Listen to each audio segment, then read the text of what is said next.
And we're back. Back to inheriting the shit. The mess. Didn't get very far. Streamed for like an hour? 2 hours last time. Got through the prologue and some dialogue for the first day after the election. I read some shit about our current situation here in Sordland. But honestly, not much else.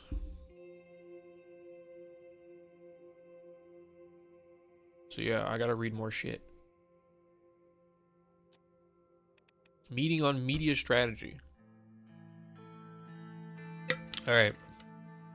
Lucian and Peter arrived at my office to talk about recent developments and the media strategy. They both took their seats across from me. Lucian put on his reading glasses and quickly went over some documents. Peter turned to Lucian and nodded. Greetings, gentlemen. I have just received further information from the interior about the sudden fire that broke out at the Whole Sword State University archives nearby. A fire? We're burning books? Tell me more. The initial reports from the Whole Sword Police Chief indicate a potential arson case. In accordance with protocol, the Swordish Intelligence Directorate has been called. Is the SID really necessary for this? Why would anyone hit the archives of a university in the first place? I see no logical motive there. It seems like the Chief suspects foreign sabotage. They informed us that a large section of the archive has been destroyed. It included tens of thousands of globally recognized research documents in original by the... What? Research documents in original by the great thinkers of our people. It's a shame so much knowledge is lost. I mean, yeah. Luckily, most originals have copies in the other universities and some international libraries. First edition of my favorite book, The Geopolitics of Sordland by Herman Equa, was destroyed too. Did I read about this guy?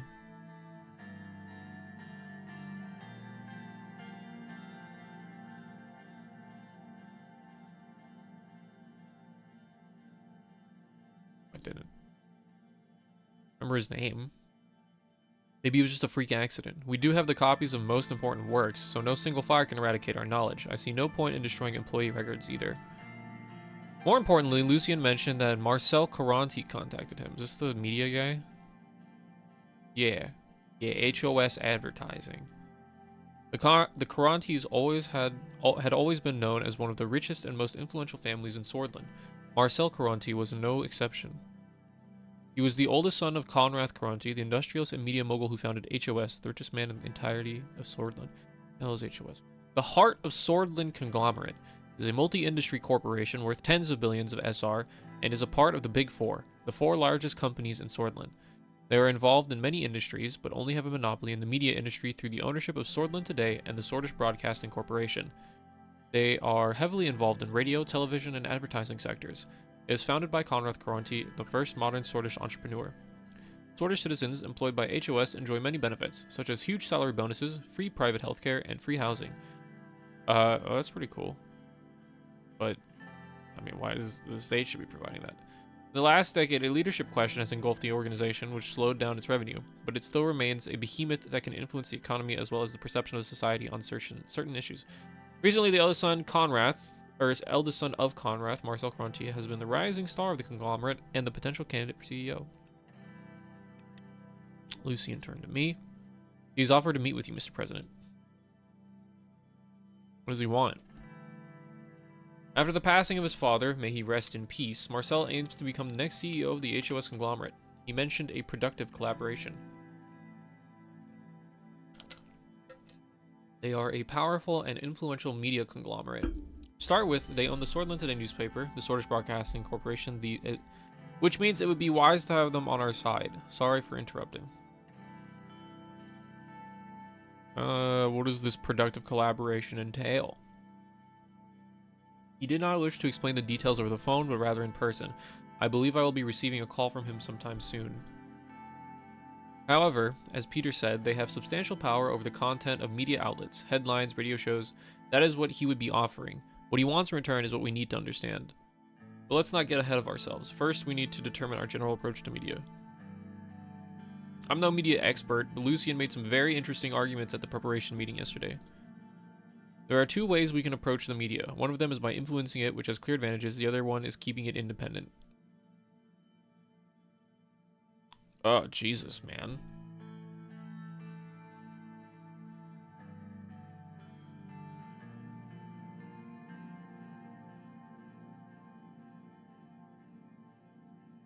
I mean, like, ethically, I think, you know, obviously the media should be independent, but I'm president now, and I have to stop things from making me look bad or something like that, right? Hang on, I gotta turn on the light in my room. It's getting guys.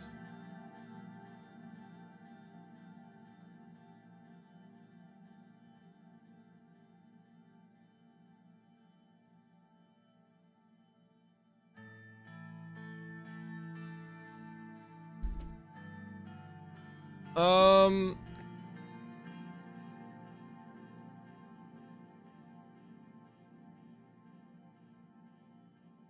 one of them is by influencing it, which has clear advantages. The other one is keeping it independent.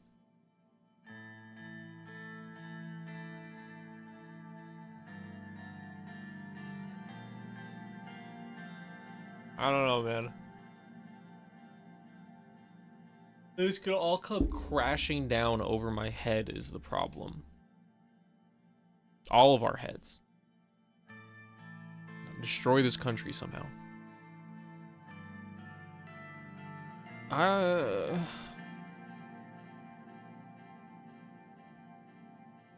Like the media must be independent, right? Like, ideally, yes, but an unpopular leader will not be able to pass even the easiest reforms. It is of utmost importance to maintain public popularity and avoid any damaging scandals or mistakes. I must stress one thing, Mr. President. The more people we have supporting our agenda, the more we can accomplish. With someone on our side and an influential media organization, we can do this very easily. I see what you're getting at. Sure, fuck it. I agree with Lucian, but why the assumption there will be scandals and mistakes? We can always hope for the best, but do we really think that nothing can go wrong, especially considering the very recent history of Sordland? Two knocks were heard on the door. Who is it? It's Livia, Mr. President. Livia Suno, my new secretary, entered the office. Livia Suno is the private secretary of President Anton Rain. She is tasked with directly handling most of the critical calls, scheduling, and paperwork for the president. Suno had previously worked at the Swordish Airlines headquarters as the secretary of the director before starting her work for the United Sordland Party National Committee in 1953, where she was assigned to assist Peter Vectern, who was organizing support for presidential nominee Anton Rain.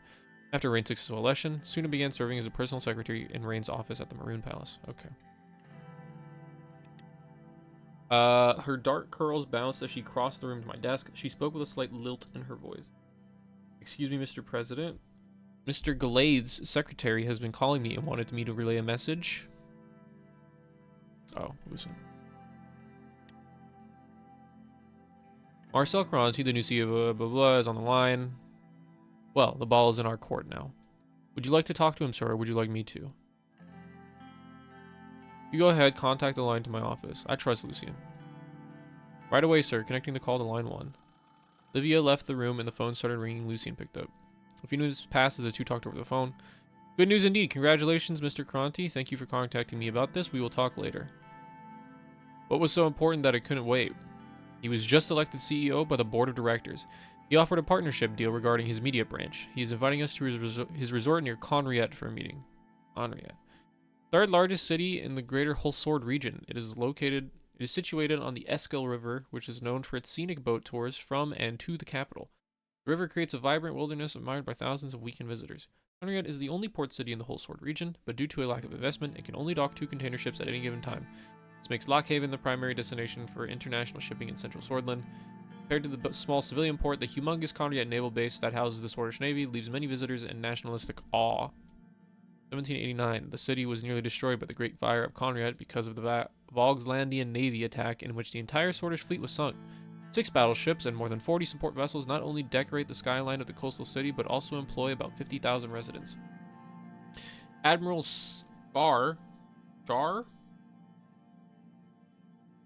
Admiral Shar, commanding officer, is closely related to the mysterious Mayor Chris Shar, who also happens to be one of the shareholders of Underhall Construction. Therefore, the real estate industry favors the area and heavily invests. As a result, many construction jobs employ the citizens. The hills surrounding Conriet are full of luxury housing bought by the elites of the capital. The city is known for its purebred Sarod horses, which are used for both national and international racing competitions.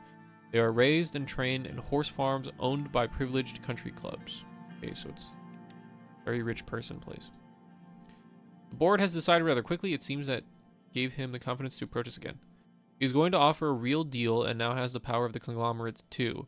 The choice is up to you, Mr. President. I can set up the meeting soon. I'd like to hear your opinion, Peter. I have to say I'm torn. If he has become the CEO, then he has enormous influence now. On the other hand, do we want to privately meet with someone we don't fully know? The meeting would help us figure him out. We could still say no to whatever he offers. Sure, arrange the meeting. I'll set things up right away. Expect a worthwhile meeting next month. It's settled then. Looking forward to next month. I wonder if he has a pool. Lucy looked at his watch. It appears we're done for today. We will continue where we left off later. Thank you for your time. Good work with Marcel. Keep it up. Lucian and Peter nodded before gathering their documents and leaving my office. We are already getting the attention of key figures, and potentially dangerous ones. Oh my, there's so much news. 21 news. The whole Sword Post. Tourism, a beacon of hope. Sordland Tourism and the Cultural Preservation Act, currently under deliberation in the Grand National Assembly, is a shining beacon of hope, aimed at enhancing the tourism appeal of Bourne, Ribery, Lochhaven, Anrica, and Benfey. The act promises to position Sordland as a global tourist destination. As the nation grapples with economic hardship, the bill's potential to boost tourism and cultural preservation efforts provides a much-needed silver lining. Fire strikes Whole Sword State University archive. A sudden fire broke out in the archives of the Whole Sword State University, engulfing a significant part of the academic administration building. It was put out by the local firefighters after burning for 8 hours and ravaging through the historic library, which housed many priceless documents. Reporters on the scene have relayed that the event occurred in the evening with multiple staff of the facility being transported to the hospital with severe burns, but no deaths occurred. The rector, Sander Navik, immediately commented that the incident has damaged several academic works and employee records. We might have lost the world, or we might have lost Marcopa. We won't know until the day when we can enter the facility to evaluate. Committee for Reforms.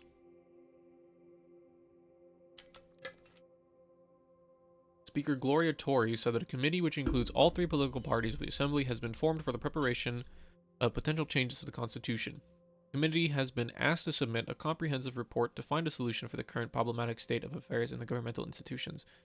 Torrey said, USP wants to appeal to the people of Sordland to help in maintaining stability and order in the state. The details of the committee regarding its actual topics or its members have not been clarified. Who's Gloria Torrey? Speaker of the Grand National Assembly.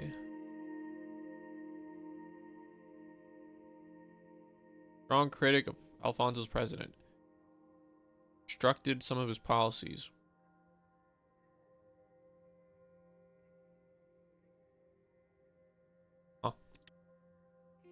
Campaign bill, fair representation in the Assembly.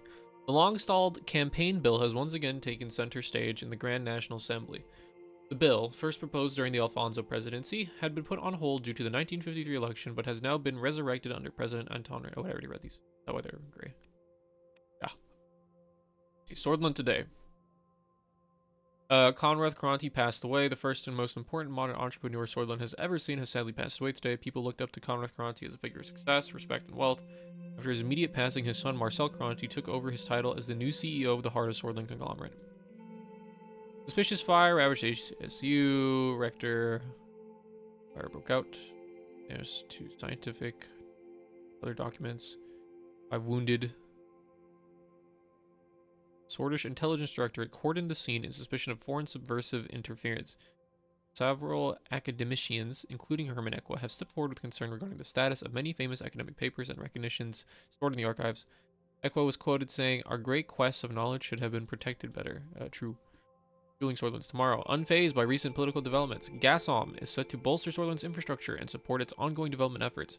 One of Sordland's largest corporations, Gasom's financial aid, logistical support, and equipment aid are crucial to Sordland's economic resurgence.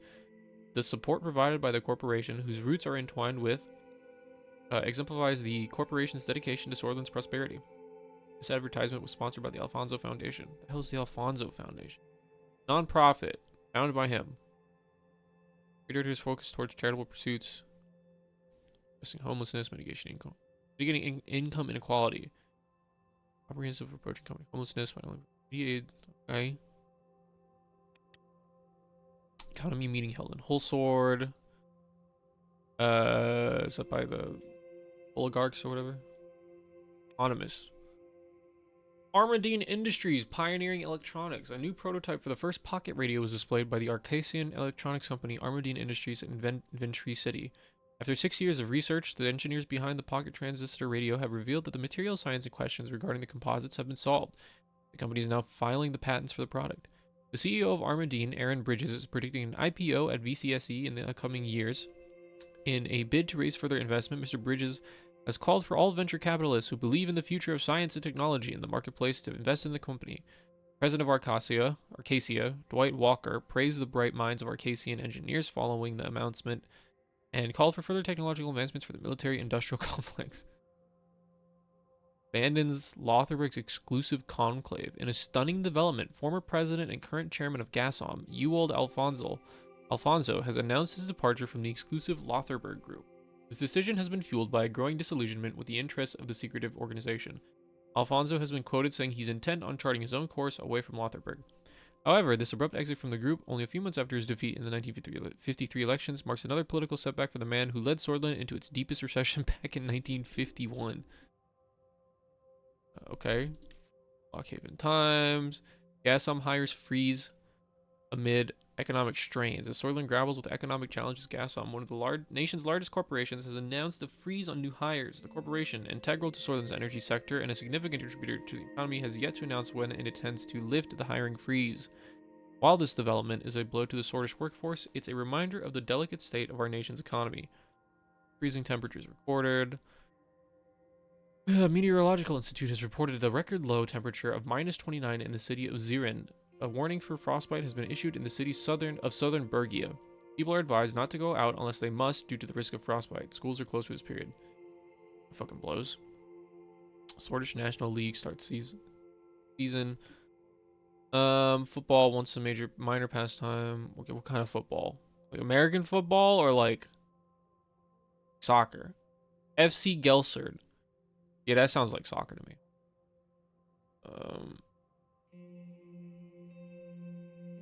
Don't really care about sports. Support in Assembly grows for campaign finance bill. A bill to change the criteria for the allocation of public funds to political parties is proposed by Representative Albin Clavin from the USP. The bill aims to change the criteria from the proportion of votes won in general elections to proportion of seats won by a political party in the Grand National Assembly. This will result in an increase of about 28 million SR to the governing United Sordland Party, which will benefit the most from the proposed bill. The new bill would give political parties an annual amount of 500,000 SR per member of the assembly. The radical. Glamorous inaugural ball. Full sword elite gathers for a lavish state ball. Many citizens in the country are uncertain about their own future, but the state has no problems with wasting taxpayers' money right from the start. We demand that these traditions of wasteful nature will become a thing of the past once the president settles in. The team here at the Radical will keep fighting for a better, more equal tomorrow for all. Alfonso ditched Lotharbrook. Sign of discord. Ewald Alfonso, once influential political figure and former president, has publicly severed ties with the influential Lotharbrook group. Frustrated by the group's direction, Alfonso, the current chairman of Gasom, is determined to steer his own path. Despite this apparent show of independence, one can't help but view his decision as a demonstration of a growing rift within Lotharbrook. Alfonso's political failures, including a devastating loss to President Anton Rennie in the 1953 elections and his triggering of the 1951 recession, cast a long shadow over this move. Nationalist violence. A man in his 20s has been beaten with a baseball bat in a paramilitary-style attack in Arvery. The man claims to have been attacked because of his ethnic background as an Anglo-Sordnish citizen. He was approached during a walk at the park by a group of right-wing extremists who are suspected of being regulars at the local National Front Party office. The group inflicted injuries to his legs and arms, police said. The man was brought to the hospital after making his way to a nearby property. The police service of Arvery said it was a brutal attack for which there is no justification. There is no place for attacks such as this in our society, said Eric Neal, mayor of Arvery, and called for unity and urged restraint from the populace. Unearthed, the Izam incident. Izam. Decades after the infamous Izam incident, new unconfirmed information emerges that challenges the official state narrative. As per anonymous former Black Battalion sources, the incident was not an act of foreign aggression to destabilize Sordland, but a government conspiracy to gain influence. Materials related to members of the Old Guard faction revealed startling information about the involvement of high-ranking government officials in the incident, some of which are in powerful position to this day. Our papers won't be disclosing the details due to potential safety reasons. This fresh perspective on the bloody incident of 1933 necessitates a reassessment of Swordish history, promising to reshape our understanding of the Bloodish movement. Okay. Geopolitico. Ideological dispute between Galmland and Vogsland intensifies under the leadership of Bridge Halvrsdottir. Under the leadership of Galmland's second female leader, Brigda Halvrsdottir. This is Iceland. Maybe. It might also be like Norway or something. The ideological dispute between Galmland and Vogsland has intensified. Halvrsdottir's government has been actively promoting the development and implementation of the Galmish Manifesto, a unique interpretation of Carlos Marcius' communist theory. The country has been pushing this agenda to other CSP countries, garnering support and building alliances in an effort to strengthen their position in the region. However, internal factions backed by Vogslandian socialism and United Continent millennialism pose a significant challenge to Halvrsdottir's government. These factions are working to undermine the Galmish Manifesto and weaken Galmland's influence among its allies. As tensions escalate, both nations find themselves locked in a fierce ideological battle, with potentially significant consequences for regional stability and cooperation. What the hell is CSP? Continent Security Pact. Intergovernmental military and economic alliance between 9 countries, led by United Continent. This alliance creates an integrated defense strategy and military cohesion to defend against the ATO. The CSP at its core is a strategic military alliance but consists mostly of countries that have planned economies and that have trade resources with the United Continent. The goal of the alliance is to counter the influence of capitalism by Arcasia, and to protect the continent of Montana. CSP has, in the past decades, moved to expand their influence in Maricopa and is focused on using allies like Vogsland to face the ATO. Is Maricopa like the region we're in, like collectively, like the continent?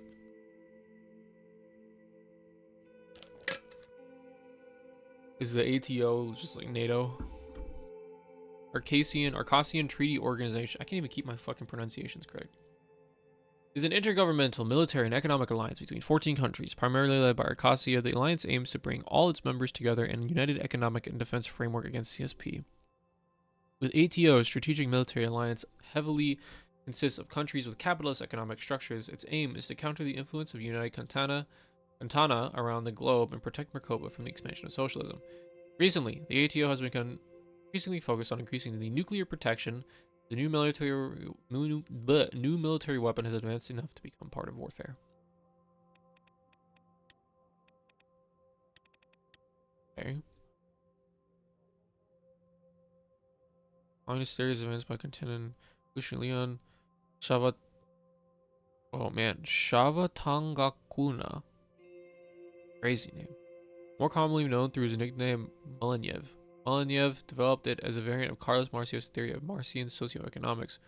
He supported founding a vanguard party of the proletariat, proletarian internationalism, and a dictatorship of the proletariat based on working class self-emancipation and mass democracy.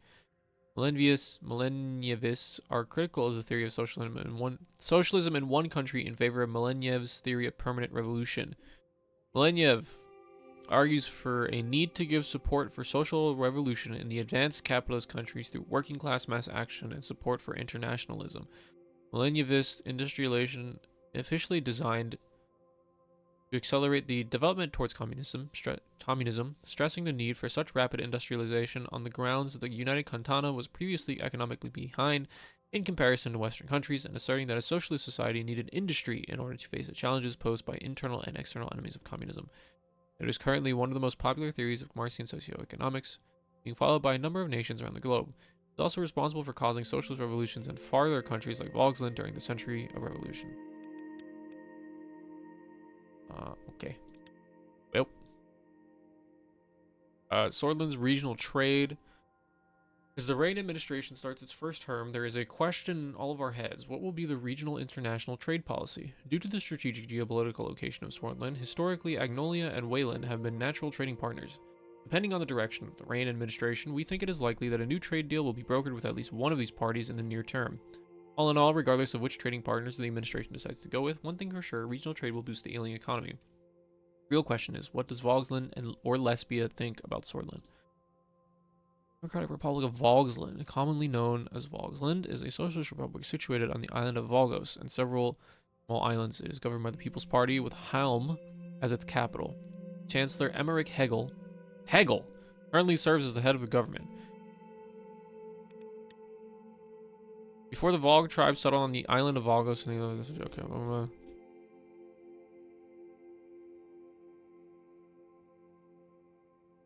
Lesbia. Eastern Marcopa with some pockets of territory in the Antassian Sea.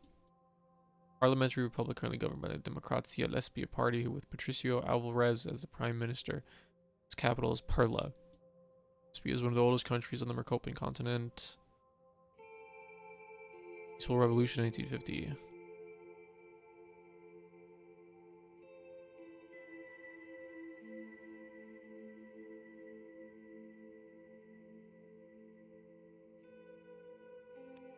Okay.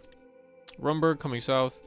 Our foreign policy analysts who are reviewing the recent aggressive military and diplomatic developments of Rumberg have come to the conclusion that it's highly likely that Rumberg will keep trying to push further south, threatening the territories of Sordland, Wayland, and possibly Agnolia. The annexation of Dome, many decades ago was just the beginning. Rumberg seems to be on a quest to secure all strategic resources in East Marcopa. Ritzia firmly refutes Pale's retort in Aureus Gasfield's dispute. In a recent twist to the Aureus offshore gasfield saga, the Kingdom of Ritzia has strongly refuted the Grand Duchy of Pale's counterclaim. This development escalates last year's surprise move by Ritzia, which asserted ownership based on historical records and long-standing Andor maritime agreement. Isn't this what Iraq did to Kuwait? They're like, you're stealing our oil or some shit. The claim had initially put significant pressure on Pales and caused notable fluctuations in Marcopan energy markets. The Grand Duchy of Pales, countering Rizzia's assertions, had presented their own historical evidence and legal agreements to justify their exploitation rights. This counterclaim added fuel to the already intense dispute, drawing keen attention from across Marcopa and prompting offers of international mediation to prevent further escalation. Despite the ongoing diplomatic efforts, the deadlock continues to unsettle the region's energy sector. Energy companies across Marcopa express growing concerns about operational disruptions and potential impacts on the region's energy supply. The persistence of this dispute threatens not only immediate economic interests, but also the long-term stability of energy markets. A lot of reading.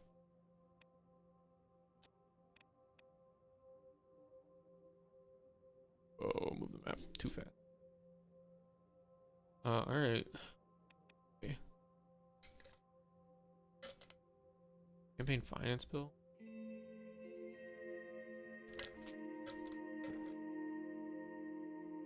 Ah, yes. Grander Assembly au Altmer de Sordland inte foret sessioner. I can't read Latin. Electoral campaign. I mean, I'm like the Grand Assembly of Sordland. Electoral campaign finance bill. Section 1 of this bill stipulate. Oh my god, how long is it? Oh my god, I have to sign something? Hang on, I'm not ready. Read the report. Geneva prepares Tourism Act. The Grand National Assembly in Holster is writing the Sordland Tourism and Cultural Preservation Act. This act aims to enhance the cultural. Okay. Booming wine demand in Boren. God, it's like, say, the people demand wine. Otherwise, we can't have a golden age. Boren, there has been a significant surge in demand for local wines. Sudden increases led to a busy season for vineyards and wineries across the region. The cause of this rise in demand comes from international interest, and it is certainly driving economic activity in the city. Wineries are ramping up production to meet the increased demand. A continued trend could further stimulate the region's economy. Okay. Logistical issues. In a recent update from Holsor, the mayor expressed growing concerns about escalating traffic congestion linked to the city's burgeoning population and rapid urban expansion. The logistics report pinpointed the significant increase in traffic volume and subsequent slowing of transportation routes as the capital's most pressing issues. The mayor stressed that the lack of a comprehensively designed, large-scale, land-based logistics hub serving as a converging point for all transporters is exacerbating the issues faced by domestic transporters. Given Holsor's status as a sprawling metropolis, the current situation, where transporters have established separate centers across 10 different districts, is scattered and inefficient. HSU fire. Fire broke out in the academic building of the university. The initial report from the chief police in Holsard indicates a near to complete destruction of employee records from 1890 until now, along with original copies of internationally recognized academic research destroyed. The extent of the damage is worse than expected. Public opinion report. People's views on the need for democratic reform in the government's structure has changed over the last decade. Reformist propaganda from the leader of the People's Freedom and Justice Party, Franz Richter, resulted in a massive increase in the demands for democratic reforms. It is estimated that currently 55% of the population supports the reformist idea. Party Committee Report. Reform Committee reports that any potential change to the Constitution in the direction of the reformists will likely result in strong opposition from the National Front Party. These are the fucking crazy guys, right? Yeah, these are the right-wing assholes. The members of Assembly in support of such direction seem to be in great numbers and possibly make up a majority in the Grand National Assembly, while most members of the United Sordland Party seem reluctant about supporting such. I'm down in reform shit, man. Let's get it. SID joins HSU fire investigation. Further investigations by the police department reveal a potential arson case with no identified suspects yet. The police chief of Wholesword has voiced concern about suspected sabotage by a foreign nation, inviting the Swordfish Intelligence Directorate in the investigation to expand the investigation. The area is cordoned off from the public to discover further evidence. General Staff gathers. The General Staff convened right after the election to congratulate our victory. All branches of the Swordfish Armed Forces were represented in the meeting that took place at Camp Strongarm with massive security measures. Chief of the Armed Forces, Vulcan Kruger, made a public press statement highlighting the increasing chances of military confrontation in eastern Maricopa and requested support to strengthen the military. Well, before I sign any fucking bills, let's look around a little bit. What's going on here?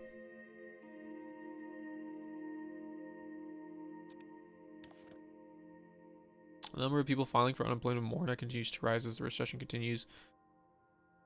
The change in economic conditions is historic and stunning in its speed. In the aftermath of the crisis of 1951, the unemployment rate in Morna rose to 9% in the following year. The last 6 months have almost erased all gains in employment over the last 2 decades. Yeah.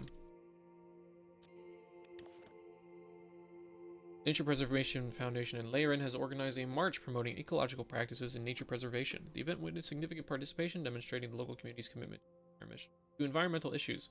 This peaceful demonstration has successfully raised awareness about Leirin's unique biodiversity and environmental challenges. Local authorities have noted the event and the message conveyed by them.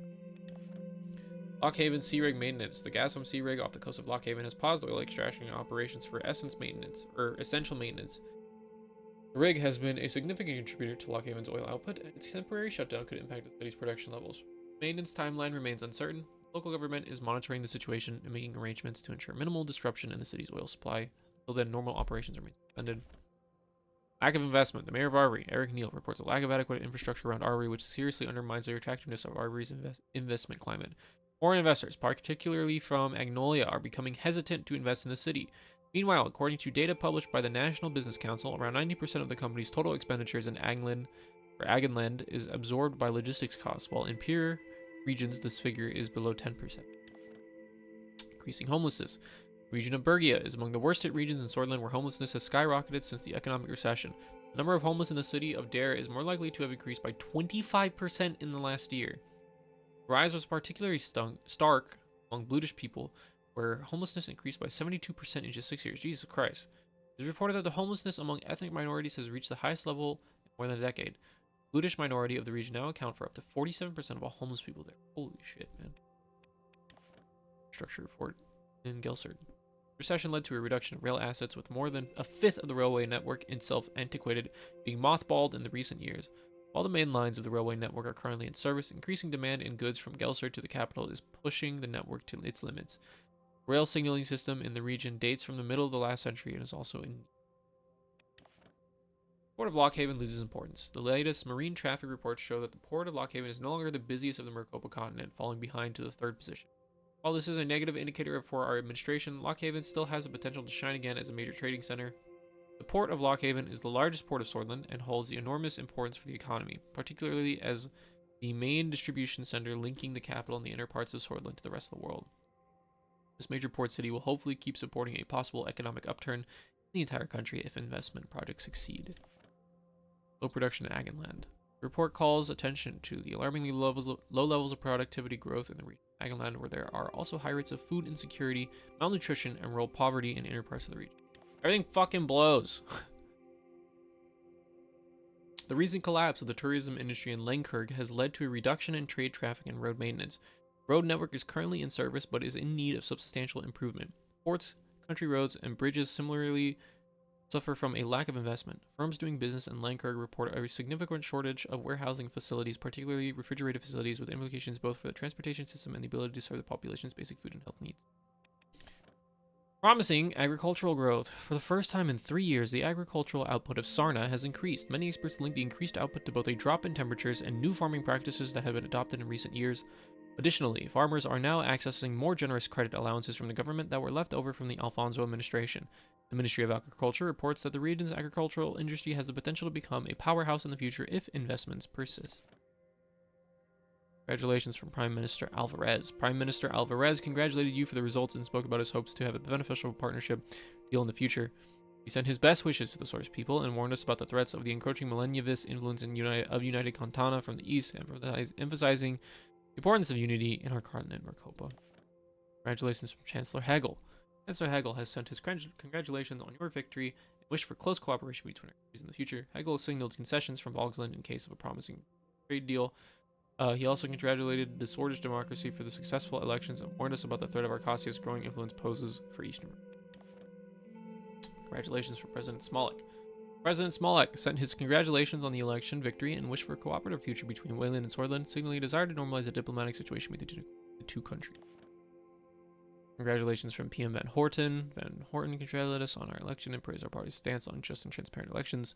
He signaled his wishes to continue the trade partnership between our countries as equal partners, as opposed to earlier trade deals which he believes gave Sordland unfair advantage.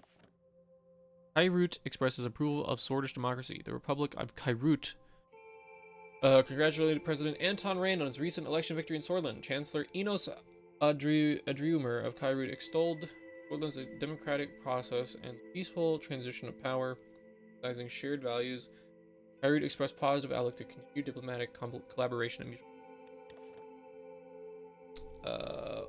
Rizia congratulates election victory.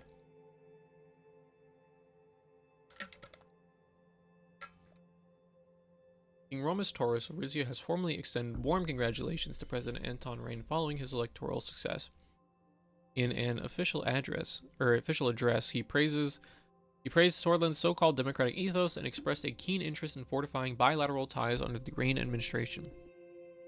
The king anticipates a future of close cooperation and mutual respect between the two nations regardless of the governmental differences. How many of these fucking things are there? In response... ATO advocates for global human rights amid tensions. In response to growing global tensions, the Arcasian Treaty Organization expansive report examining the state of human rights worldwide amid intensifying nuclear developments and efforts to counteract the expanding influence of the Contanan Treaty Pact. The ATO's commitment to championing human rights remains unwavering. The report meticulously identifies regions worldwide where human rights are most endangered, shedding light on areas of concern in multiple continents, including Eastern Mocopa, Western Rica, and Southern Contana. Proposed strategies underline the need for actionable, collaborative efforts to address these crises, championing an international focus on basic human rights and freedom. As the specter of potential tensions and proxy wars looms, the report calls for nations to remember that the fight for universal respect for human dignity transcends political and ideological divisions. CSP and Federation of Anraka signed historic NAP. Significant step forward in the international diplomacy, the Kantanan Security Pact, an 5-year non-aggression pact with the Federation of Anrakan Isles. This landmark agreement underlines the CSP's commitment to broadening its influence beyond its home continent of Contana while maintaining peaceful relations across the globe. The pact demonstrates the CSP's ongoing efforts to peacefully extend its influence across the Anrakan archipelago, marking an important turn in the complex geopolitical landscape. As the CSP strengthens its global position to counteract the capitalist influence of the ATO, this agreement signals a commitment to strategic, peaceful expansion that respects the sovereignty of nations that lie in the ocean between United Contana and Arcasia. Declining energy output at Valgan Dam. Valgan Dam, a critical energy resource for Sordland, has been experiencing a reduction in its energy output due to its age. The dam's aging infrastructure is proving less efficient, affecting its ability to maintain previous levels of energy generation. This decrease could impact the region's energy supply if not addressed promptly. Plans for refurbishment or modernization of the dam could be proposed if the future is necessary. Okay, I'm getting sick of reading. Gas fuel discovery. Okay, we're done. Holy shit. So much reading. I have spent 40 minutes just reading. No decisions. Really? Wow, that's a lie. 30 minutes just reading.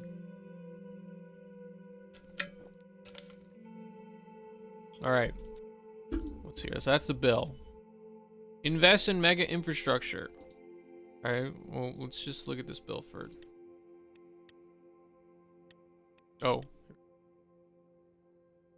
Section 1 of this bill stipulates a significant change in the methodology of public funds allocation to political parties. The new measure replaces the previous system based on the number of votes won in the general election with a system reliant on the proportion of seats secured by a political party in the assembly. Section 2 sets the annual financial allocation to political parties at 500,000 Rand per each member of the assembly. This shift ensures that financial support from public funds aligns more closely with the party's representative influence within the legislative body.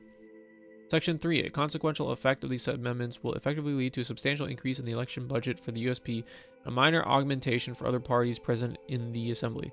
This restructuring of funding fosters a more proportional representation of party presence within the Assembly. Section 4 highlights an important consequence of this reallocation. Parties that do not meet the 10% election threshold will see their public funding effectively curtailed. This measure ensures that public resources are concentrated towards parties with a significant representation in the Assembly. I mean, I guess. I mean, I don't know, man. Or fuck it. I don't really know what's going on. I'm not a money person. The game fucking saved.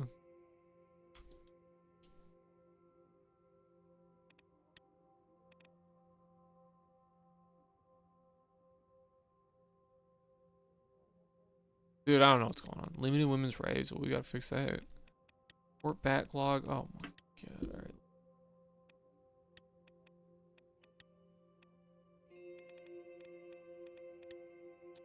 Let's invest in megastructure. Help the economic return in the long term, investing projects with skill. Yeah.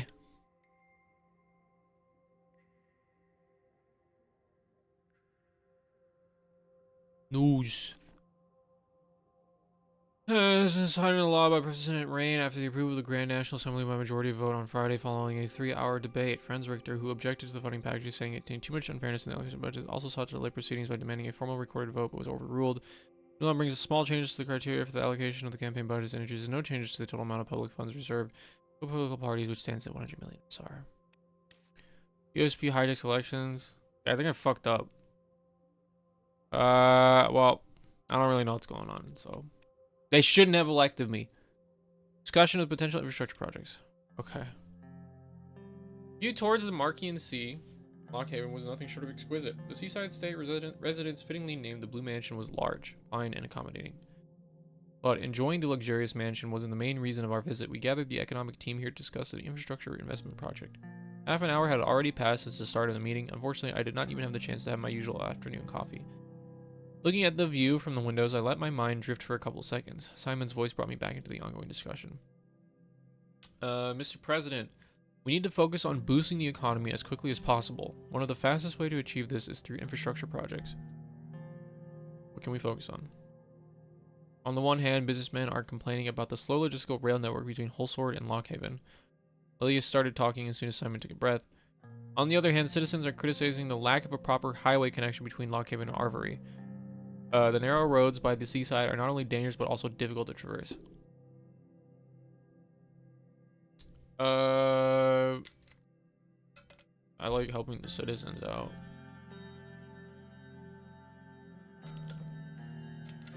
Their demands are just. The dire situation of the road infrastructure between Lockhaven and Arvory can't be neglected. Go to that. There. The North Road. Okay. The return on investment will be low. Our concern should be economic growth. It is not business people who are suffering now, but ordinary folk. What really matters is that your first economic accomplishment is something tangible. I mean, I'm still doing this. At that point, I defined two important projects for your attention: the H3 Highway Project and the L1 Highway Speed Railway Project. The ministry can only support one project at a time with our current capacity and budget. Let's move on to the details of each. So which one do you want to hear about first? Highway aims to improve the abysmal state of the road network in the Aganland region bordering Agnolia. The area is home to several million Agno, Sordish, and Sordish citizens who currently feel neglected. There are no proper highway connections to and from Aganland. The mayor of Arvory, Eric Neal, has been asking for a bigger budget to develop the regional infrastructure.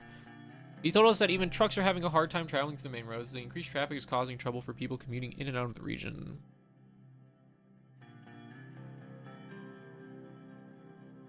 That must be cumbersome for the citizens. It is, bless their souls. I'm happy we're thinking alike on the matter. Let's take a more detailed look at the upgrade proposal. Look at the map. The H3 highway route starts here in Lockhaven. And from there it leads to Langkurg. From there it goes all the way to Arvory. As a result, the road network towards the Agnolian capital, Stahlport, will also improve substantially. As mayor, I saw the central government continuously neglect our country's Agno-Sordish dominated regions. Is this ministry going to continue that kind of negligence?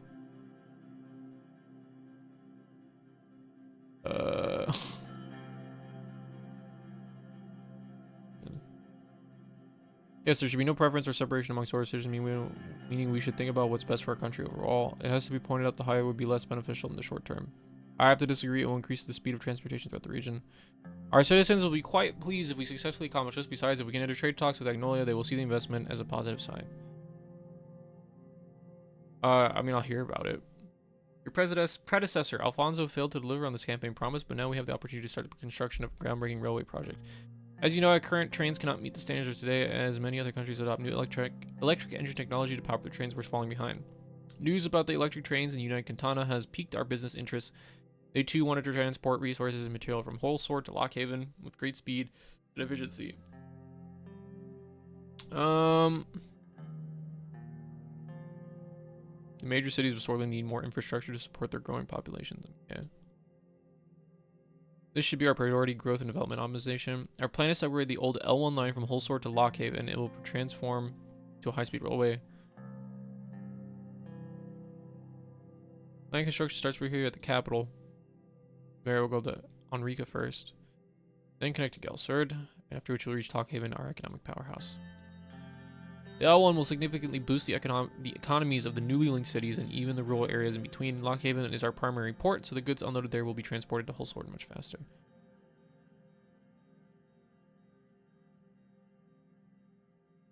Oh yes, we should link these rural areas in the middle with the major cities of Sordland. One of the wealthiest regions, forgetting about Augenland, which needs the investment far more. But businessmen in the region will be content, which in turn will increase investments and employment. Therefore, I recommend. I have settled on a decision. I mean, I said I was going to do the highway. Thank God. Negotiations will begin in the middle of the year. You will be able to award the contract to a corporation of your choice. The ministry estimates that construction will be completed in 2 years if every step going forward is executed successfully. Thank you all for your contributions and thoughts.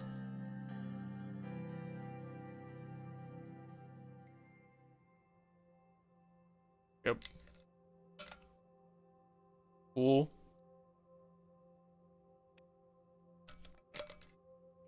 They're under construction, huh? Okay. What's next? Invest in Arcasian company stocks? Personal investment opportunities? Mr. Manger. Who? Oh.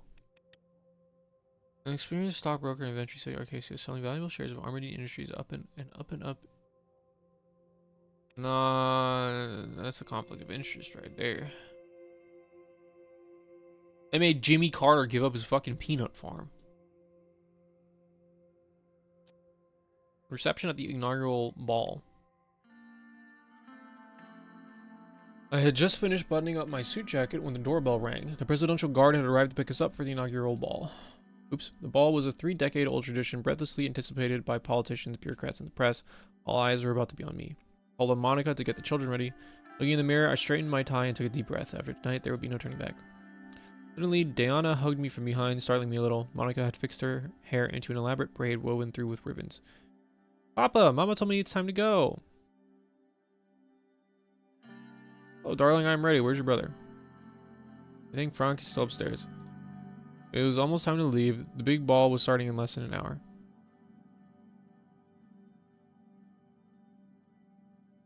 Where's my first lady?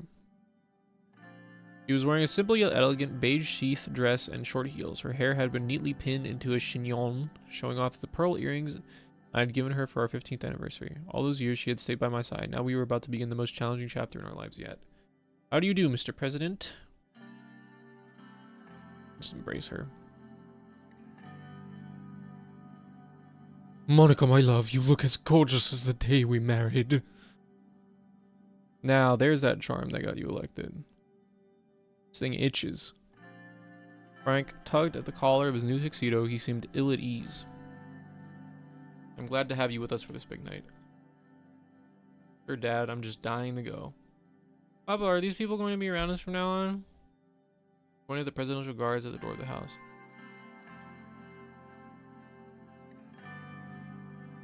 Yes, Sordland's most important family needs extra protection. Oh, Jesus, I don't want to say that. I don't want to call them friends. Fortunately, yes, they can't leave our side until my term ends. We'll get used to it. It's alright, baby. They're here to make sure nothing bad happens to your papa or his family. Monica held Dayona's hand. Together, flanked by the guards, we walked out the door. One of them's gonna shoot me in the head. Halfway to the car, Frank stopped abruptly and turned towards me. Dad, do I really have to go? Couldn't I stay home instead?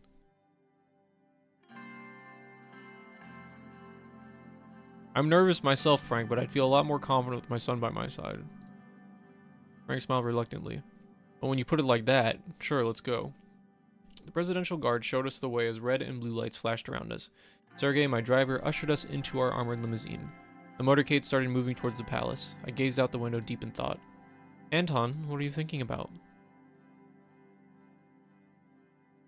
With all that's been happening, I'm wondering if I made the right choice. I know you have a lot on your mind, but you deserve to relax tonight. Just remember, no matter what happens to children, I will always be here for you. I'm going to help Papa fix everything. Frank rolled his eyes. I know you will, honey.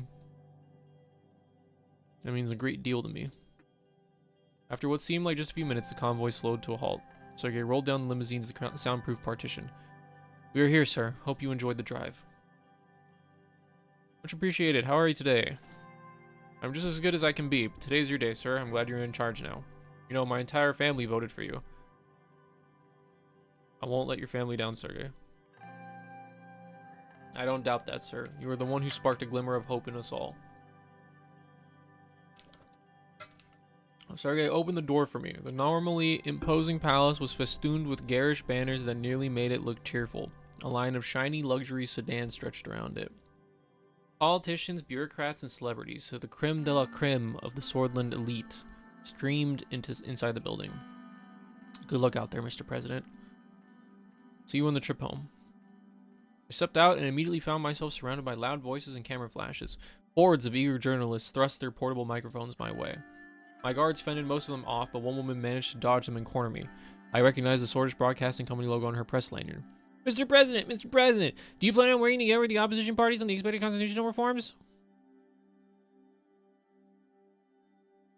My administration will bring real change. Yeah, totally. Does that mean you don't plan on working together? Do you think you share no common ground with the other parties? We will do our job, no matter what. One more question. One of your first acts as president was to sign a campaign finance law allocating public election funds by season. Is this the attempt to fund the Communist Party and the Bush which have reached the election threshold?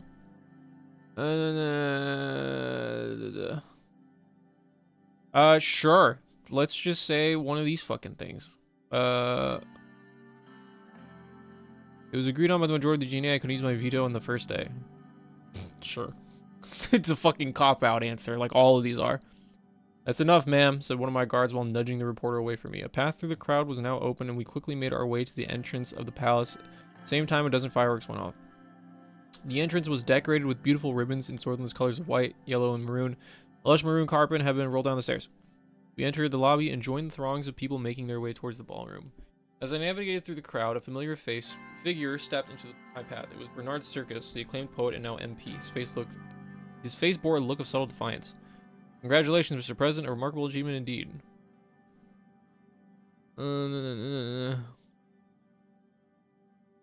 I appreciate your congratulations, but from one former Red Youth member to another, we both know our work has just begun. That's right, President Rain. Once a Red Youth, always a Red Youth. I can't help but wonder how the winds of change will blow in our Sordland now that you've taken the helm. Perhaps now is the time that our long-nurtured dream of revolution will finally become a reality.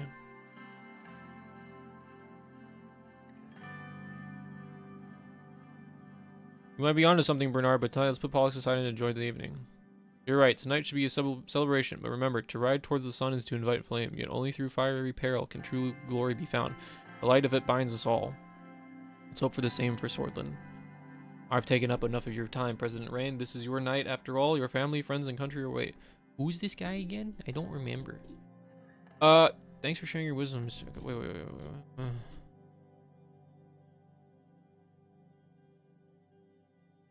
Right. I kind of remember this guy.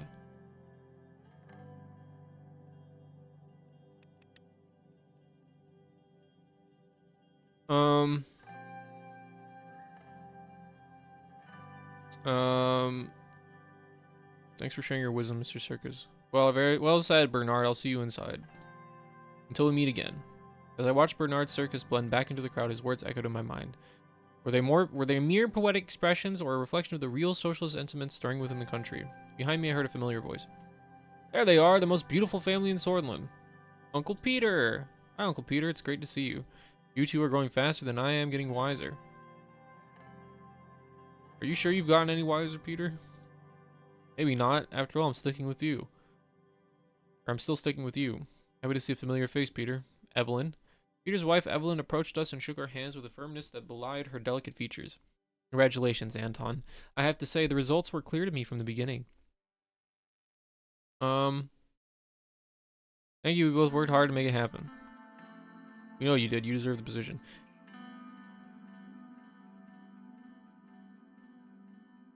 Woke up Google. And tonight we reap the rewards. I hope you will show the same enthusiasm. Exactly, that's why we're here. We could start by getting some drinks. Peter grinned and beckoned a roving waiter. The four of us each took a glass of champagne. Monica, how are you? You barely said a word. More than relieved to have this roller coaster ride over with, but of course now the real work begins. Ah yes, managing the help, planning parties, daily trips to the salon to look your best for foreign dignitaries. Don't be so old-fashioned, Evelyn. I plan to use my power as First Lady to advance the position of women throughout Sordland. Equal rights for our sex are long overdue, wouldn't you say, Anton? Jesus fucking Christ, I'm not gonna say that. Absolutely, and we'll work together to achieve that. I hate all of those answers. Monica flashed me a smile. Diana suddenly jumped in between us and tugged my sleeve. Papa, can we go? I want to see the ballroom. Of course, darling. Move to the ballroom. We left the lobby and made our way towards the ballroom. Inside, we were yet again surrounded by a noisy crowd, but this time it was the politicians who sought to appease the new authority in Sordland. I spent the next few hours shaking hands, joining various conversations, some serious, some superficial, and making speeches. We finally settled down at our dinner table with the Vectorns as the band started playing some slow jazz tunes. Oof, that was tiring. I have to shake another hand again. Oh, shit! It's fucking on, dude. Oh my god. No fucking shot. I guess there are shots. Suddenly, a loud banging noise echoed from outside the ballroom, then another one and another. The musicians stopped playing. Everyone in the room was looking around in confusion. Peter and I turned towards each other, realization dawning on both of our faces. Fireworks? No, gunshots! As soon as Monica heard the word, she lunged from her seat. Shield Monica and the kids. I threw myself on Monica, Diana, and Frank to shield them. Papa, what's happening? I knew it. We never should have gone. Chaos broke out as some guests flung themselves under their tables and others ran towards the door screaming. Diana burst into tears while Frank tried to comfort her, hiding the fear in his own eyes. 3 more gunshots rang out loudly. Mr. President, are you alright? Who the hell is this? Paul Greiser, head of the Swedish police force, was running towards us with 3 more police officers in decorated uniforms. They all had their guns drawn. As soon as he made it to us and saw that we were unharmed, he let out a big sigh of relief. Thank God. Status report. Yeah, what the fuck's going on here? 1 second, Mr. President. He turned around quickly to his men. Check the perimeter now. Paul Jansen, follow my lead. We'll bring them to the safe room. He now turned to Monica, Evelyn, and the children and spoke in a softer voice. Do not worry. The situation is now under control. Please follow me. We promptly followed Carl through the winding halls and corridors of the palace. His men still had their guns drawn, which did nothing to ease the tension. On the way, Peter made an attempt to break the silence. What a fucking night. Not over yet. Carl turned to us with a serious face as we were about to round a corner. Quiet, please. Sorry, I talk when I get nervous. Peter, shut up. Carl flipped a switch on the wall and a panel opened, revealing a hidden staircase leading to a large reinforced door. Inside, a set of emergency lights flickered on. The safe room was comfortable and spacious with expensive-looking leather sofas. Small security monitors on the wall displayed grainy footage of each room in the palace. There was a boardroom and a pantry containing enough provisions to last us months. Monica and Evelyn set the children down and started wiping their tears. Carl stepped away from us and made a few radio calls. When he was done, he returned to me and Peter.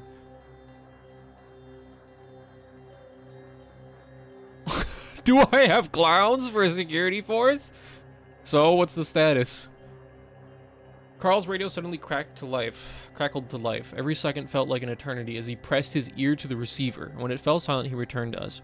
Good news, we are not in any danger at the moment. The situation has been dealt with and the perimeter has been secured by the guards and the police. He glanced toward Monica, Evelyn, and the kids. If I may, sir. He gestured towards a more private corner of the room and started speaking more quietly. This is what we know so far. We have confirmed that 2 people were gunned down in front of the palace. The attacker is one of them, and we have reasons to believe he was working alone. He fired 3 shots at an MP, 1 to the head, 2 to the body, instantly killing him. Presidential guards of the palace immediately shot and killed the attacker. He has not been identified yet and will require an investigation. The MP that was killed was identified as Bernard Circus. No! No! I just talked to him! This is huge, Anton. This will cause a lot of problems. A lot of problems. Peter pulled out 2 cigarettes and handed me one. He then turned to Evelyn. I could hear him trying to reassure her that everything was going to be alright. Monica was still trying to tend to Dayon, and Frank paced the room, mumbling that he should have stayed home. Oh, as Frank paced the room, mumbling that he should have stayed home. Comfort Monica and the kids. I sat down beside my wife and children. You're safe. I'll make sure everything's going to be fine. We can't be sure of anything anymore, Anton. I lit my cigarette and took a deep drag. I was going to see this through and keep my family safe. At all costs. I crushed a cigarette on the ashtray. Dang. It got real. RIP that guy. He seemed cool. MP shot. Nation in shock. Sordland has been shocked by grave news today as an elected member of parliament has been shot dead in a suspected political assassination. Police sirens were heard around the clock today as the whole Sword police force increased security measures around the capital. The fact that such a violent act happened at the heart of the capital during the new president's inauguration celebrations has worried many citizens. Red Youth has reported to have promised revenge. Seems like it has the potential to be a spark that would swirl Sordland into the political violence of the 1920s. Rain shuts down Richter. President Rain shut down the call for cooperation from Friends Richter. Okay. Regarding the remarks of Richter about a possible cooperation to fix the current problems, we'll do our job no matter what. Richter has long been vocal about his democratization plans, and it seems that his demands for constitutional change will never become a reality if we do not see a Richter presidency anytime soon. It looks like the opposition team will have a hard time during President Rain's term. Connections. Well, there's an open spot now.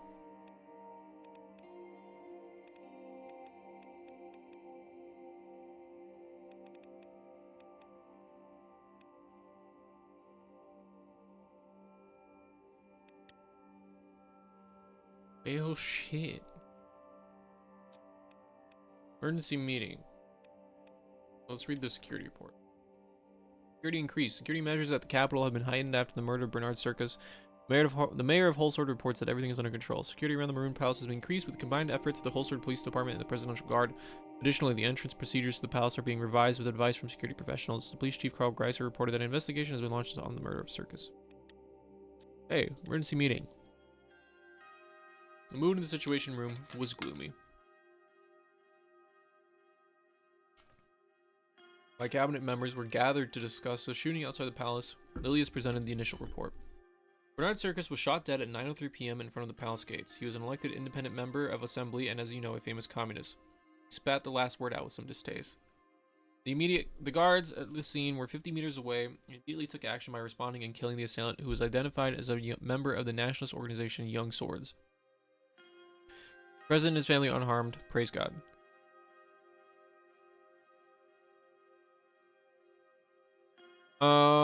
Why Circus? I mean, it's because he's a communist, but he has always been an infamous figure. His poems had a large impact on the spread of communist ideas in Sordland. Many considered him a threat.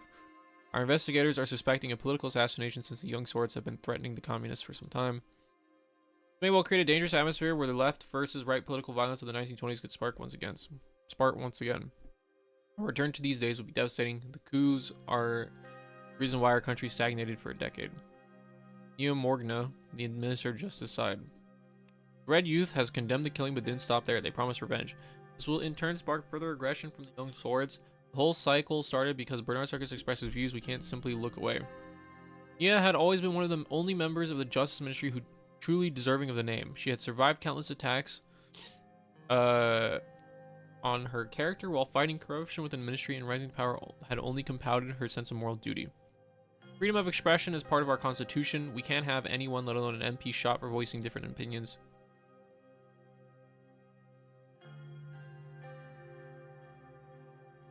I mean, yeah, we should protect freedom of speech. Our laws do, and for good reason. Silencing voices only results in fear and stagnation inside society. We had that before and know very well how it was. I hear your concerns. Our police will do their best to uphold the rights of our citizens. We will prevent such an act from happening again by making sure our security measures are reevaluated. Minister of Defense, Josef Lancia, grunted in approval. He towered over the rest of us in full military uniform, his many war medals conspicuously on display. Agreed, madam. Our gendarmerie will also help boost security in the rural areas where possible. There might be more violence to come. We should refrain from making the issue a political one from the start. It will only add fuel to the fire. We need to defuse the situation. Will we attend the funeral? In my opinion, we should. The nuance here is to detach the person from the violent act. How can that be achieved when it is Bernard Circus we are talking about? He is the communist of Sordland. It is difficult, but an elected official has been shot. This is unacceptable for our new administration. We need to make sure we know our stance by condemning it at the funeral. Several police cars rushed past the Maroon Palace, and everyone went silent. Regardless, a full investigation into all involved parties is underway. We will find the subversives and punish them soon enough, Mr. President. I'll do my best to help coordinate the administrative tasks. Justice will be served, and the rule of law will return to this country stronger than ever. Only if we stay vigilant as a country. We must think about the upcoming budget.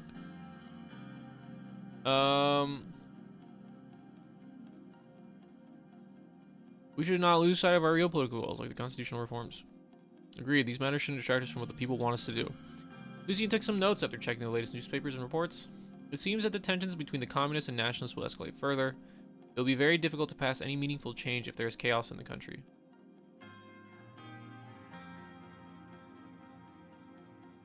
We'll make it through some of our promises. I'm just gonna say fucking vague platitudes, man. Hell yes, President Ray. Yeah, dude, Peter gets me.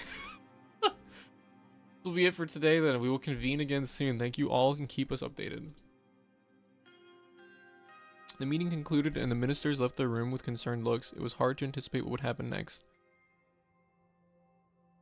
Just go like full fucking like authoritarian. We're confiscating all the guns. The media is now state controlled. Ockhaven Times, murder at the palace. Breaking news, Bernard Circus, a prominent independent MP known for his communist romanticism, has been murdered, leaving the Maroon Palace grounds after the inauguration ball of Anton Rain.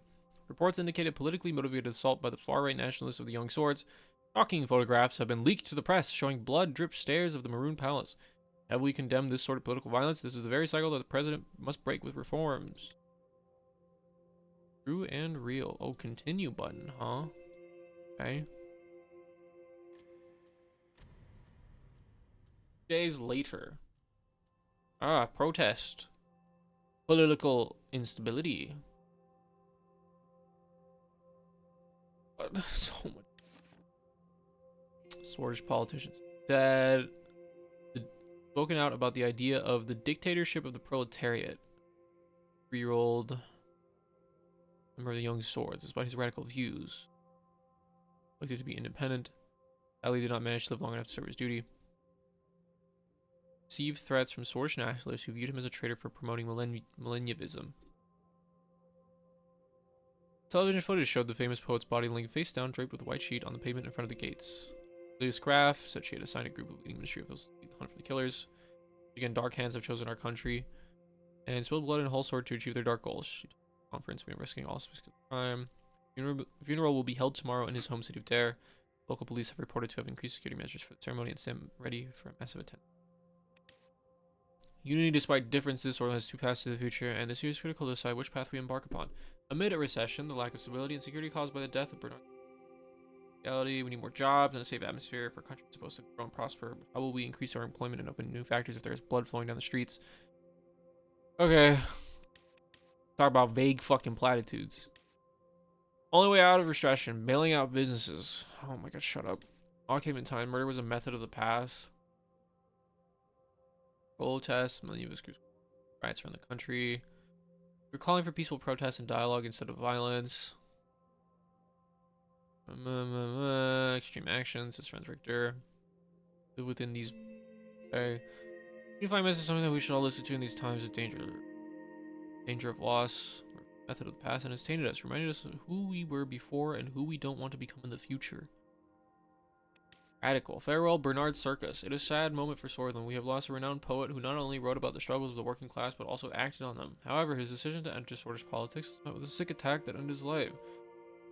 He intended as a message to all opposing with Sordland. He condemned this evil act of terror, held accountable, government to realize this organization. Terrorist threat.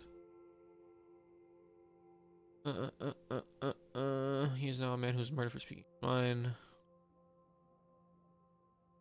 Most beautiful sea hasn't been crossed yet, said the great poet, reminding us to always have hope, and yet we must strive to have hope, make them a reality, the best way to honor his memory. Dogs and labor unions drive further decentralized economic growth and power workers. They're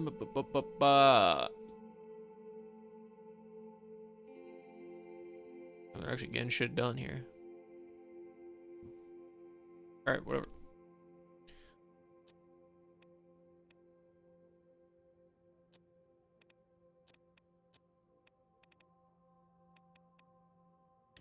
Read the report. Horton's critiques trade. The leader of Agnolia has a diplomatic critique balance of trade between our countries. Okay. All orange traders.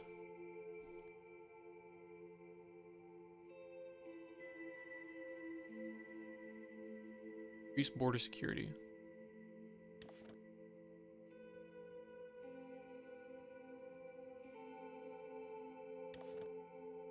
Google KA-74Cs.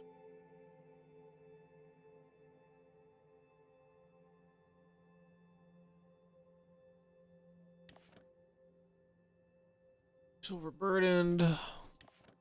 Reports of BFF activity. Capital. When caught in Holster before they could execute a terror attack at a crowded rally. Both women are listed as wanted criminals and enemies of the state. To attack the National Front Party's rally at Soul Square, Casaro Kibner gave a speech but rejected any connections to the BFF. Both claimed they were acting alone. Weapon seized in Cultural Center. Young Swords Cultural Center.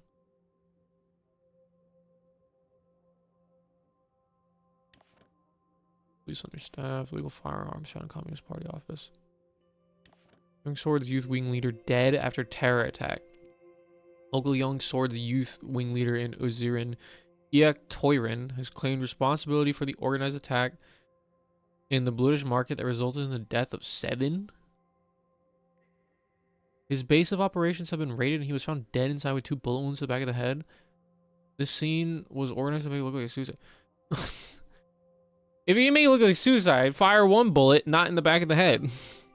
In the mouth. In the side of the head.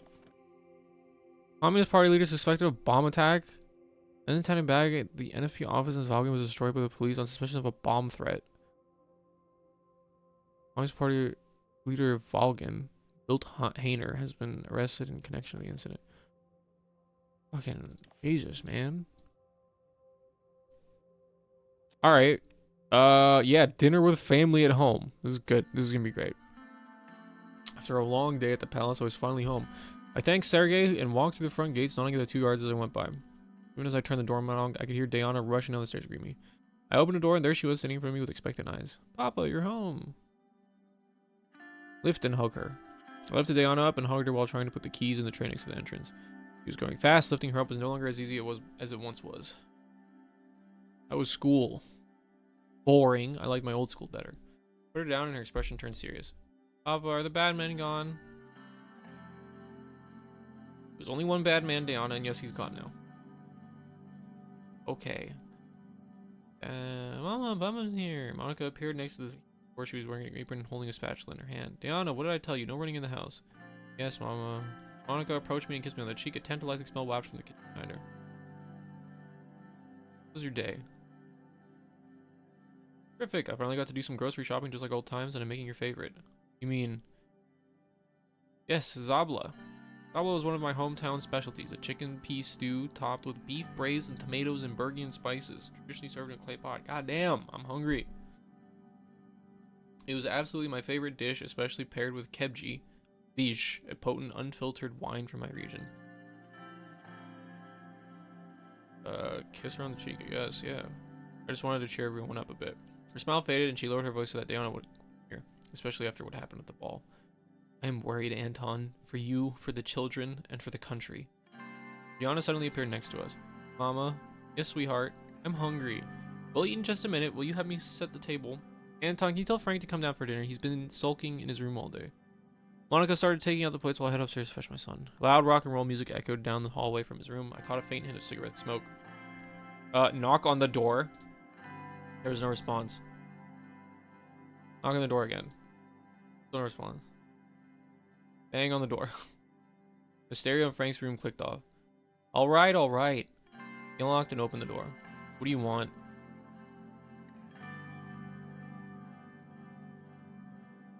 Food is ready. Great, I'm starving. Frank headed downstairs to the dining room and I followed after. The table was prepared and Monica was ladling food onto the plates. Come on, have a seat. It won't be as tasty if it's cold. As we started eating, the room went quiet. Monica's cooking was as ever, but I had the feeling that wasn't the reason nobody spoke. Monica was the first to break the silence. Say, did you know that they refurbished the grocery store?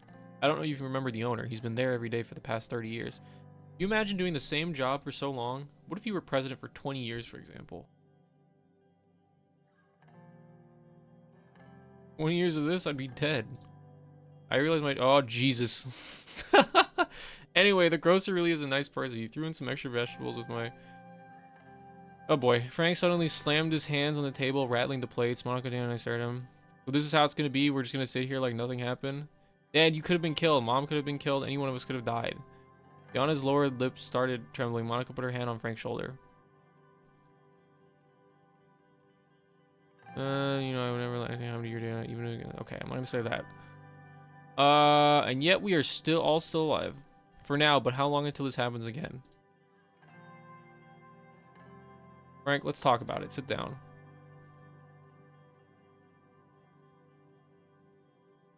You think I would let us go down so easily? I know it was a close call, but everything is under control. How? How is it under control? It was one rogue shooter. We were not even the target. But what if we were? Frank, listen to your father. If your father says we don't need to worry, then we don't need to worry. You have to trust him. We all have to trust each other. Things calmed down a bit at the table. We finished our food in silence. Frank got up first and retreated back to his room. Monica lifted Diana up and plopped her in front of the living room TV before returning to the table. She sat down across from me. Anton, he is still young. That's what worries me. I made plenty of rash decisions when I was his age. You make plenty of rash decisions now too. Frank's not the only one who's scared, Anton. I promise if there truly is any threat to this family, you'll be the first to know. She got up, stood behind me, and massaged my shoulders for a moment before leaving me alone in the dining room. I sat alone at the table and drained my glass of cabbage. Had I been lying to Frank and Diana? Was the threat to my family truly over? Time would tell. To blow up the fucking car. Man. USP Factions Father's Workers' Rights and Report.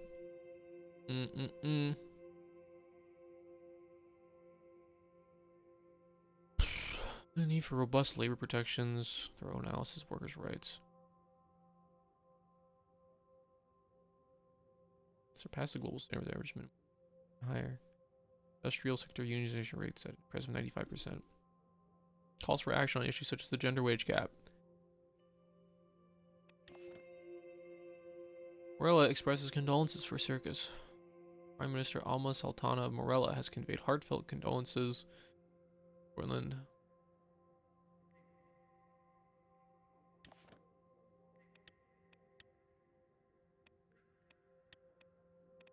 Widespread protests. The city is in a state of political chaos. Protests and shows of civil disobedience are regular occurrences on the street. Cool, great. Security briefing on the threats against Sordland. I arrived in front of the situation room. Today's security briefing was arranged in two parts, starting with internal matters and moving on to external matters after a short break. The Minister of Interior, Lilius Graf, and the Minister of Justice and Law, Nia Mornia, would join us for the first part, the law enforcement briefing. For the second part of defense, Josef Lancia would join with a few high-ranking officials, including the Chief of the Armed Forces, Falcon Kruger. I opened the door. Lucia, Nia, and Lilius rose from their seats. Sir? Please take your seats. Everyone in the room sat down except for Lucian. He put on his glasses and went through the documents in front of him. Shortly after, he raised his head to address the attendees.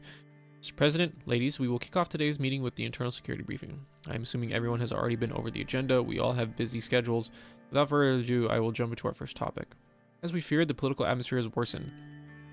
The reports around the country indicate that tensions are rising as we feared. What is the status on the Bernard Circus investigation? I have received news this morning that the investigation into the murder of Bernard Circus has concluded.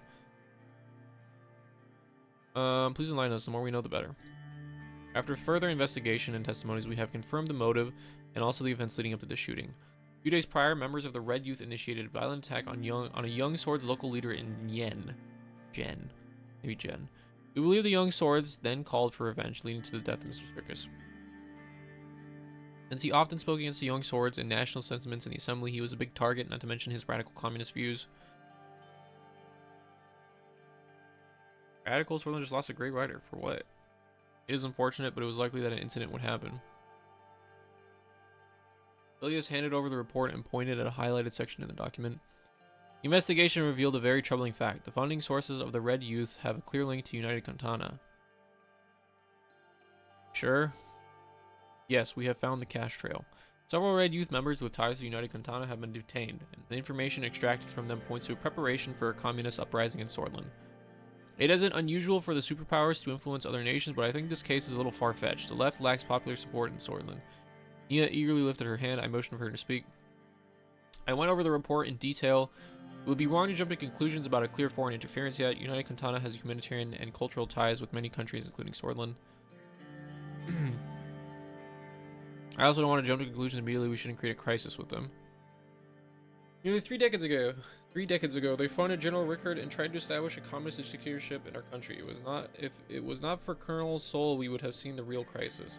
She took a sip from her glass of water and continued. Our police chief, Karl Greiser, has linked the funding channel to the United Cantana Consulate in Benfi. As we all know, the enemies of Sordland are many, but we also have threats inside the country. Our country always had issues as part of our job. If we give up essential freedoms to purchase temporary security, we deserve neither freedoms nor security. This is debatable, but yes, we know what more security and surveillance caused to this country under President Sol. Let's not forget that President Sol, God bless him, brought stability after a long period of bloodshed and chaos. But moving on. Our highest internal threat comes from the estimated 20,000 strong British Freedom Front, led by the imprisoned Dulin Arge. They're a banned political organization, now a militant force that is trying to incite racial violence. Are they supported by our British citizens? To some extent, luckily they couldn't attract a wide audience of Bloods, but they could potentially attract thousands if anti-Bloodish sentiment spreads in Sordland again. Please pointed to page 3 in the report. Our intelligence intercepted 2 crates filled with weapons close to the Rumburg border. They were filled with military-grade Ka-74s. We expect that more have been smuggled in. A group of Bloods were caught with these guns at a checkpoint not far away. The governor of Bergia, Felix Braun, is already taking the necessary measures to counter the threat. Rumburg has been acting aggressively in the region for a long time. I am not surprised that they would attempt to weaponize the British people against us. This is worrying, very worrying.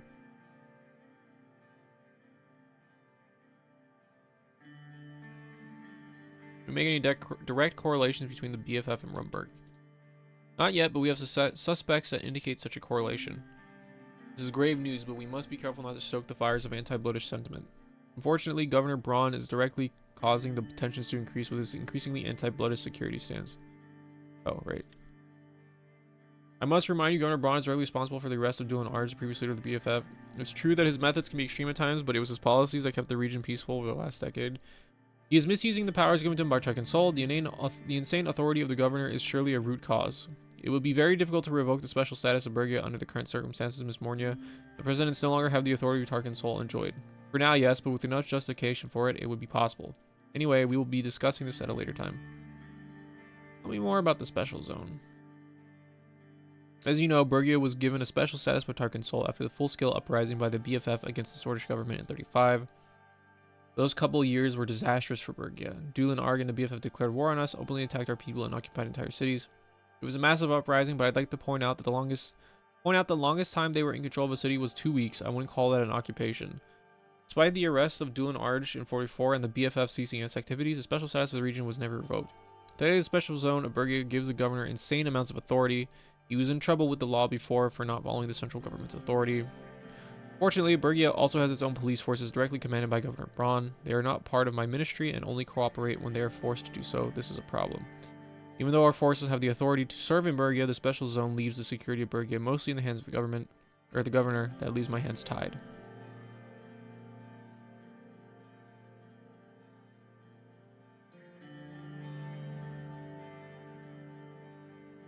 Discrimination. Yeah, fuck that. I will do my best, Mr. President. What is the second most important threat? Is the gang violence that is threatening the Nargis and Anganland regions. The two prominent organized crime families are at war and the potential for bloodshed is real. Which two crime families? One is known as the Coronelli and the other as the Skinner Cartel. They used to be allies until a recent disagreement. Both are active in the cities of Narbel and Esterd. Yes, I trust that you can handle them. Do my best, sir. I shall be honest with you, with our current capabilities, we may not be able to prevent the further arming of separatists while maintaining order in Bergia, Nargis, and Aganland. If the law enforcement budget is increased, I can't be fully responsible for what happens. Our police units are spread thin as it is. Oh my fucking god.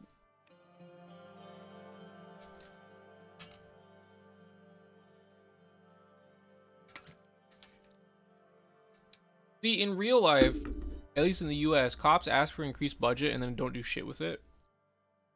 Or they use it to like beat up homeless people and drug users. And here it's like fucking organized crime families and separatists are bringing in automatic military grade weapons to stage an uprising and commit political violence. It's like, that seems tangible to me, but also I don't want to increase the law enforcement budget out of principle. Fuck it, you'll do whatever. Well, I don't really. It's a game. No, it's hard, but it's a hard choice to make. But I gotta make decisions anyway. My job is to keep you fully informed, and this is the reality. My experience and expertise in keeping our country safe from violent thugs can only go so far. I wish you would stop using the word thugs, Lilius. The real problem is corruption, which is fueling the gang violence, and is very likely the reason why these weapons were smuggled in. The higher budget could help us end that. Valid points. Corruption is the root of all evil, after all. We look into corruption once the weapons have been found and the gangs have been beaten. Just like previous administrations, kicking the can down the road. This is what's destroying our institutions. Lilius and Nia were openly scowling at each other. Lilius turned back to her notes. Well, this concludes the topics for the internal portion. Thank you for the updates. Thank you for the overview. Have a good day. Until next time. 2 ministers left the room. We took a short break before continuing to the second part. Upon invitation, Joseph Lancia, along with 3 high-ranking officials from the Ministry of Defense. Okay. Joseph made his way towards the table while the others stood by the door. President? Joseph, welcome. I brought General Kruger with me due to the escalation on our borders. General Kruger stepped forward and saluted. He had a strong jaw with sharp cheekbones. His tall stature, uniform, and medals combined with his deep and intense stare made him look threatening. He was in his 70s, yet he had a bulky body that was a result of his commando training. Not only was he the second most decorated officer in Sordland, he was also the longest serving. Shake his hand, sure. His handshake was firm, strong, and confident. Joseph tapped his foot impatiently. He seemed uneasy with the presence of another high-ranking officer in the room. Gentlemen, thanks for coming to this significant gathering. Let's begin. Joseph and Vulcan took their seats at the table while the rest of the officers stood by the door. Mr. President, the situation at the western and northern borders towards Brunberg is very tense. We are observing deployments of divisions closer to our border. Oh, great. Rumberg has been acting increasingly expansionist in the past decades and also interfered in Agnolia, but now they have turned their sights on us. What is your current strategy? Patrolling close to the borders with our border force and keeping army reserve divisions near. It seems like they want to increase the pressure both externally and internally. Mr. President, if I may. Please, General. The picture is becoming clearer. The latest information from the interior about the weapons caches, and now there is an active military buildup close to our borders. The entire situation was analyzed by our general staff, and our prediction is a future territorial incursion by Rumberg. I have complete trust in the general staff. Will not let you down, Mr. President. The general staff is composed of the smartest military individuals. I require an increase in the military budget to enlist more soldiers. Only then we can stand strong against our enemies. The large armed forces will hold them at bay. Falcon is right. We do need an increase in the military budget, although we don't see eye to eye on exactly how to spend the budget. That much we agree on. I have my concerns about Rumberg too. We need strong allies to withstand such a superior power. They are our nemesis. That is an understatement. Times are changing and war is coming, Mr. President. Whether we like it or not, we must be prepared. During the election, you said nothing about focusing on our military. I asked you to reconsider and to increase the military budget. The future is... Ugh. As you said, times change, Yosef. We will see. A smile brought a glimmer of hope on Yosef's face. Our forces would crumble under a decrease in Rumberg would be much more compelled to exploit our weaknesses. Our country hasn't fallen to any invading force for 200 years. You cannot let it happen, Mr. President. We should find regional allies like Volksland or Lesbia to help to deter Rumberg. There are several options on the table. Rumberg would attack any nation allied with any superpower. One shudders at the sacrifice they will require us to make. Yes, but what is the difference between losing your independence to one or the other? Everyone fell silent when a soldier entered the room and let Yosef Lancia know that a call had come through from the ministry. Excuse me, Mr. President. Yosef left the room to answer. A few minutes later, he entered the room again. His expression had changed. Mr. President, there has been Rumbergian military activity close to the Narbel border. Where the fuck even is this? Over here, huh?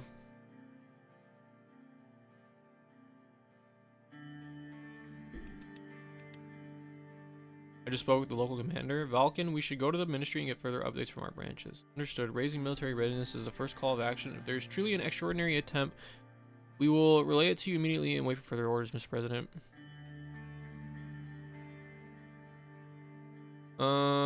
Make sure they know we are observant and ready. As always, watching, always ready is our motto, sir. Hail, Sordland. Hail!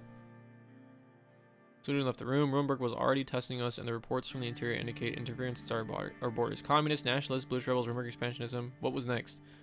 Sordland had always been a key piece in the chessboard of the global rivalry between Arcasia and United Kantana, but in the recent years, there was no such aggression from Rumberg, not at these levels at least. All it takes is one tiny spark to start the flames of war. Phone rang. Rumberg had decided to close their consulate in Lockhaven. Oh shit!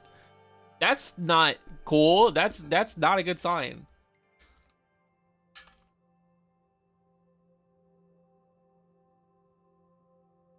Hey, my economy's stabilizing. Wow. No longer just a straight line down. Okay, I'm hungry. I've been reading for an hour and a half straight, and I need to take a break. Thank you for watching. But I need to get out of here. Cool game though. Can't believe there was an assassination at my inauguration ceremony.